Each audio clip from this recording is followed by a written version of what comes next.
Un saludo muy especial para todas las personas que están viendo este video.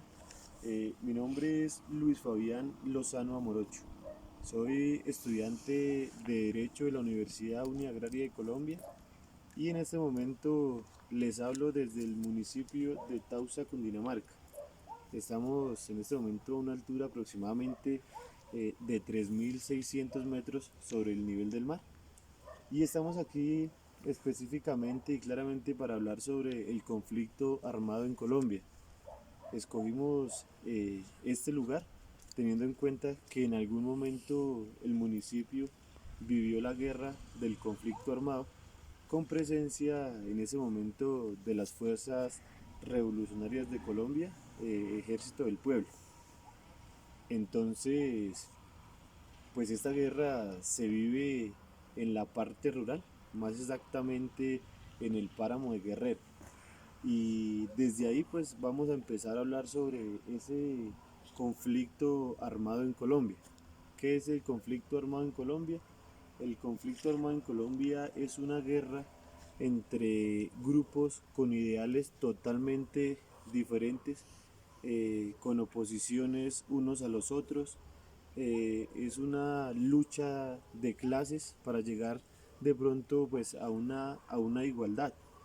Este conflicto armado surge pues desde la misma política tradicional que ha comandado a nuestro Estado colombiano entre liberales y conservadores en su momento, y que en el transcurrir del tiempo esa política tradicional siguió mandando en el territorio, de pronto, digámoslo así, quitándole o haciéndole perder las ilusiones a la parte trabajadora o a la parte obrera, teniendo en cuenta que esas personas nunca gozaban de una igualdad y nunca gozaban de las oportunidades que la oligarquía colombiana ha tenido y que ha tenido arrodillado a la clase baja de este país. Por eso ese conflicto armado surge con ideales positivos, surge con la esperanza de tener a un pueblo en igualdad de condiciones, pero pues que lamentablemente con el transcurrir del tiempo estos ideales se fueron perdiendo. ¿Y por qué se fueron perdiendo?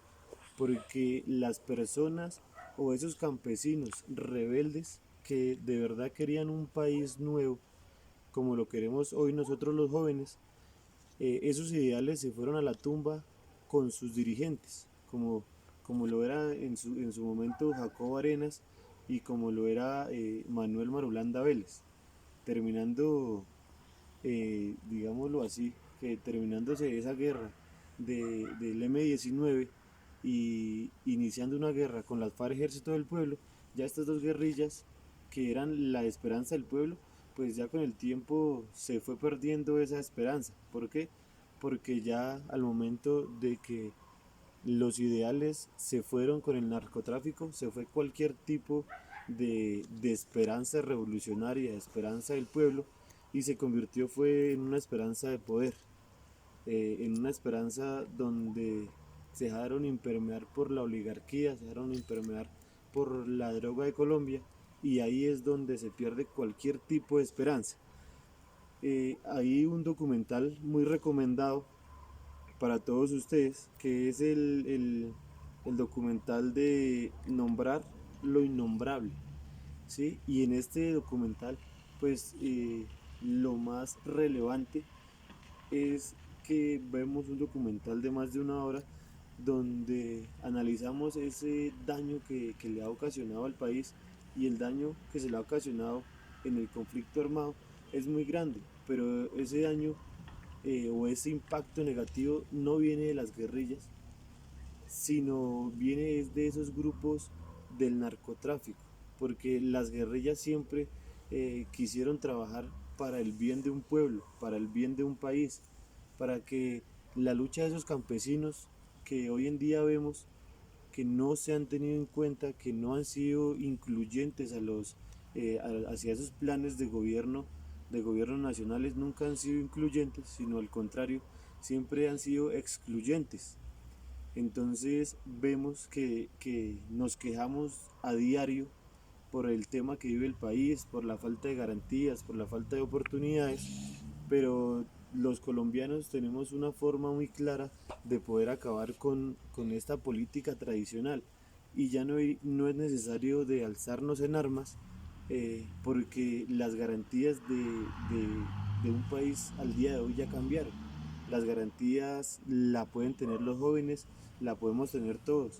Y esas garantías ya no tenemos que velar o alzarnos en armas, sino al contrario, tenemos que tener esa oportunidad y tener esa gallardía de salir a votar en las urnas.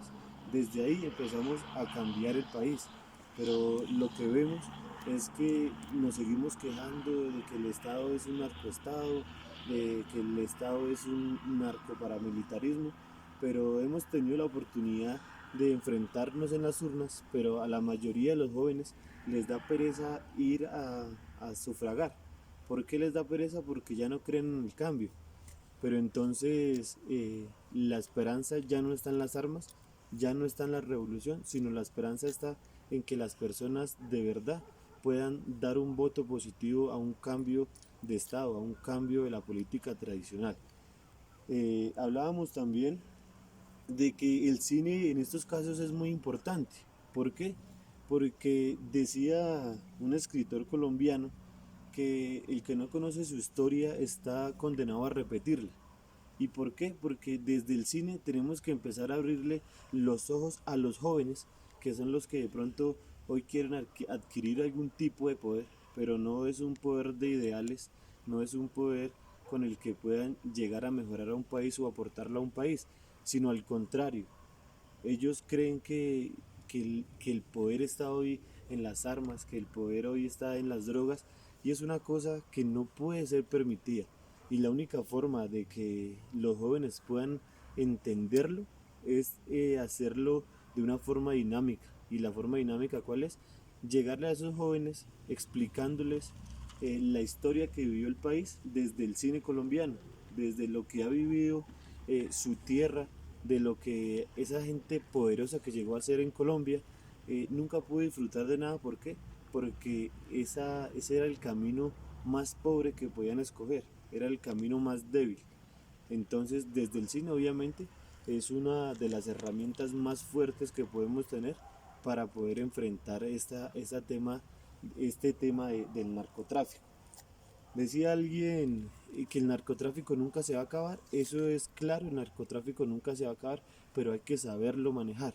Y saberlo manejar es que estemos en un país con mayores garantías, que tengamos un país que los campesinos sean incluyentes y que hoy Colombia necesita una reforma agraria donde esa reforma agraria tenga la oportunidad de incluir a todos estos campesinos, que esta reforma agraria tenga una política donde podamos sembrar los productos agrarios y no reemplazarlos por la coca, teniendo en cuenta que pues de que el país hoy no cuenta con unas vías de acceso, ni siquiera unas vías terciarias para que los campesinos puedan sacar su cosecha. En la centralización del país lo vemos, pero cuando vemos los ojos más allá de la parte descentralizada del territorio colombiano, vemos que es donde más se siembra la hoja de coca. ¿Por qué? Porque no contamos con esos caminos terciarios que el país hoy necesita y no contamos con esas garantías de poder suministrarle los insumos a nuestros campesinos. Muchísimas gracias y espero acompañarlos muy pronto.